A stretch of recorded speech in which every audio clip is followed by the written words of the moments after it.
Counting up at the top? Yes. Okay. So this is a demonstration of your daily brake test that you put into your daily morning pre-trip. So the critical things I need to test is I'm going to make sure that my system holds pressure. So I'm going to build it up to maximum pressure.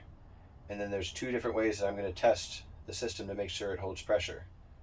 Then I'm going to pump my air down, make sure that my low air pressure alarm comes on, and make sure that my parking brake pops out on its own. Please conduct your child search now. Then I'm going to build the pressure back up, and I'm going to make sure that each of my brakes by themselves will hold the bus in place while it's in drive. And then I'm going to pull forward twice and brake hard to make sure that my brakes stop the bus evenly, don't pull to one side or the other. Okay?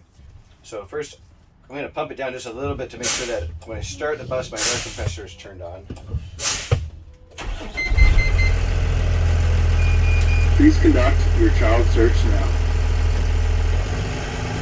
So first I'm going to do is build up to maximum pressure. Open my doors and my windows so I can hear.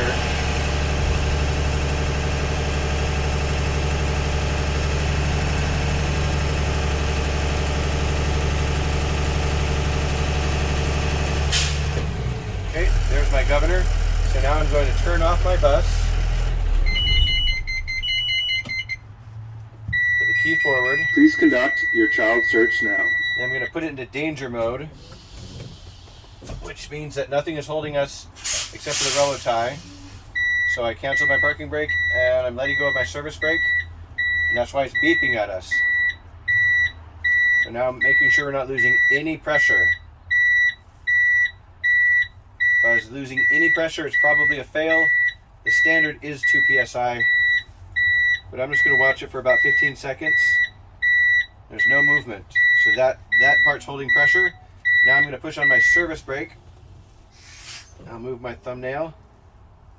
And I'm watching my needle. We're not losing any pressure. If we were losing any pressure, I know the standard would be 3 psi. But really I'm just looking for no needle movement. And 15 seconds is good. Okay, now I'm going to pump my brakes down until my lower pressure alarm comes on. There it is. And I'm pumping it down to make sure my parking brake pops out. And it does. Now I'm going to build pressure back up. I use my rapid accel buttons over here to save time. I'm going to build the pressure until it gets to 90, and then I'm going to try and move the bus. So I'll put my seatbelt on, close my door.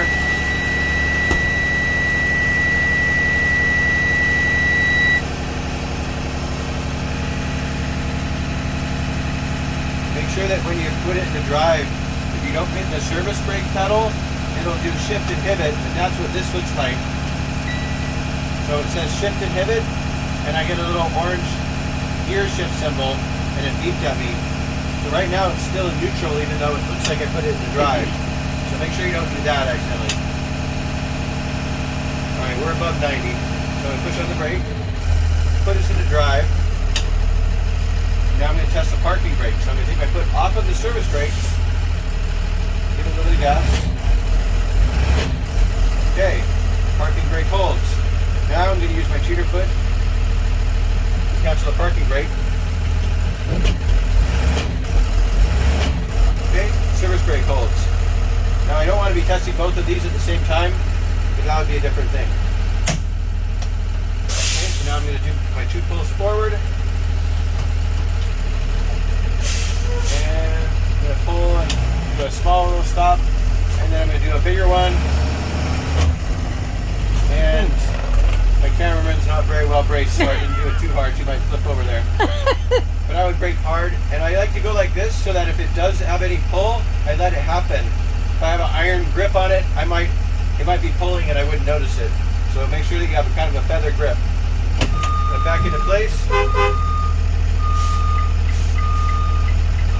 And that is my brake test. that's good for your daily pre-trip. Doesn't have all the details in it like you had to memorize for your test. But it is functional pre-trip. That's it. Gotta do our child check.